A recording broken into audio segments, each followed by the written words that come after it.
धन्यवाद सर। चंद्रशेखर जी, आपने मुझे अविश्वास प्रस्ताव पे मेरी बात रखने का मौका दिया है सर। मैं धन्यवाद फूले, साहू, अंबेडकर, काशीराम साहब, बीपी मंडल साहब, उन तमाम महापुरुषों को जिन्होंने संघर्ष किया, जिनकी वजह से संवैधानिक व्यवस्था आई, और भारतीय संविधान को भी धन्यवाद दूंगा, उसके प्रोसीजर को सर, उसकी वजह से आज हम लोग यहाँ हैं। माननीय बाबा साहब अंबेडकर ने कहा था कि स्पीकर के कर्तव्यों के बारे में कि स्पीकर को निष्पक्ष और स्वतंत्र होना चाहिए, उसे सदन के नियमों और प्रक्रियाओं का पालन करना चाहिए और सभी सदस्यों के साथ समान व्यवहार करना चाहिए। उन्होंने यह भी कहा कि स्पीकर को सदन की कार्रवाई को सुचारू रूप से चलाने के लिए आवश्यक कदम उठाने चाहिए, उसे सदन के सदस्यों को अपने विचार व्यक्त करने का अवसर देना चाहिए और सदन की गरिमा बनाए रखना चाहिए। बाबा साहब ने स्पीकर की भूमिका को बहुत महत्वपूर्ण माना और कहा कि वो सदन के संरक्षक हैं। कभी सर इधर से व्यवस्था होती है, कभी इधर ये वाले नहीं चाहते, सत्ता पक्ष वाले, और हाउस डिजोल्व हो जाता है सर।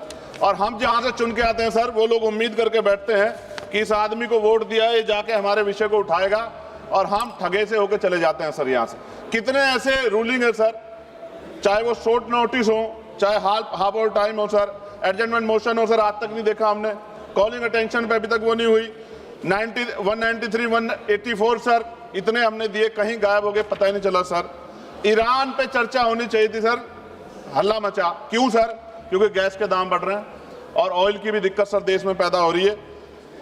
जो बिल आते हैं सर, हम उस पर इसलिए बोलना चाहते हैं, हम ये कोई ऐसा नहीं सर कि हमें कोई बहुत जरूरत है गिड़गिड़ाने की कि हमें बोलने का मौका दीजिए, क्योंकि जब इन बिलों को रिसर्च होगी आने वाली पीढ़ियां करेंगी तो हमारा पक्ष क्या था, हमारी आइडियोलॉजिकल हम कहां खड़े थे, ये देश जानेगा, आने वाली पीढ़ियां जानेगी, इसलिए हम बिल पे बोलना चाहते हैं, अपना पक्ष रखना चाहते हैं। सर 2.5 साल हो गए मुझे यहाँ SC ST पे जो अत्याचार हो, NCRB का डाटा उठा के देखो सर, अभी 1.5 साल हुए। 1.5 हुए सर। अच्छा हुआ सर आप जोड़ रहे हैं सर, अच्छी बात है। 1.5 हुआ सर, इसलिए जोड़ रहे हैं, डिप्टी स्पीकर बनना है उनको। चलिए सर, जो भी मैं कह रहा हूं सर, NCRB का डेटा जो कहता है सर, लाखों बच्चों पे, दलितों पे, पिछड़ों पे, आदिवासियों पे हत्याएं होती हैं सर, क्यों नहीं चर्चा होती इस हाउस में सर? क्या उनकी माओ को दर्द नहीं होता पैदा करते? क्या दलित, पिछड़े, आदिवासी सर इंसान नहीं है सर?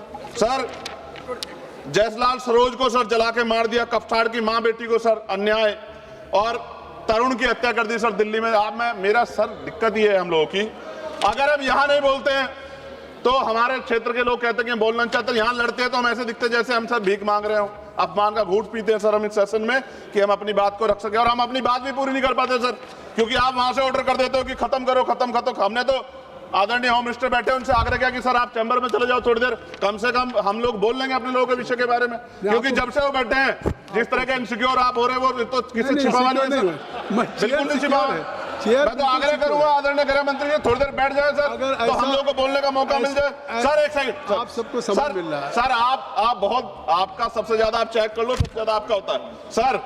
डिप्टी स्पीकर नहीं बनाया गया सर, चेयर और पैनल की जरूरत नहीं पड़ती आज, अगर डिप्टी स्पीकर बन जाता। सर जब हम प्रोटेस्ट करते थे तो बहुत सारे IB के अधिकारी हमें वहां बाहर मिलते थे सर, आजकल हम उनको अंदर भी देख रहे हैं। क्या स्पीकर साहब को पता है इस बारे में?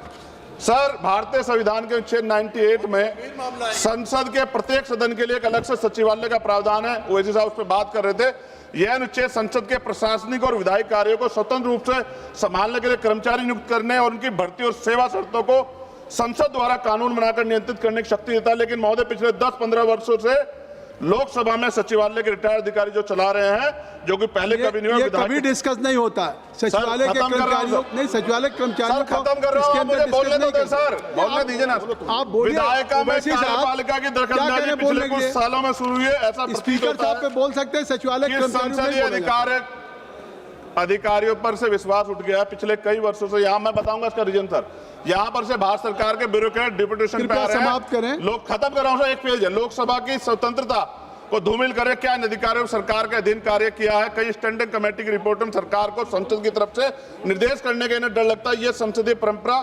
सर आखिरी पेज सर, 1 मिनट 30 सेकंड दीजिए सर।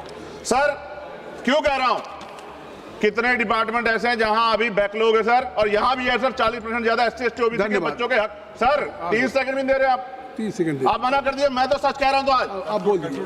मान्यवर बहुत सारे बैकलॉग हैं, SC ST के बच्चों को, OBC के बच्चों को अधिकार मिलना चाहिए, नौकरी रोजगार मिलना चाहिए, इसलिए मैंने इस बात को उठाया। कई वर्षों से लोकसभा में नियुक्ति भी नहीं हुई, रिटायर्ड कर्मचारियों को समाप्त कॉन्ट्रैक्ट करिए। रखा है। माननीय लोकसभा के सदस्य कर्मचारियों के निकट में अब सरकारी, सर हो गया, समाप्त कर रहा हूं, मेरी बात सरकारी घर भी की माने। व्यवस्था सुनिश्चित की जाए। अब आपकी क्योंकि बात कर्मचारी खत्म हो बहुत- गई, अब समाप्त कर दें। सभी मैं माननीय सदस्यों से कहूंगा नहीं, चलिए अब सभी माननीय सदस्य कहूंगा कि हर विषय पे हर माननीय सदस्य को आज होने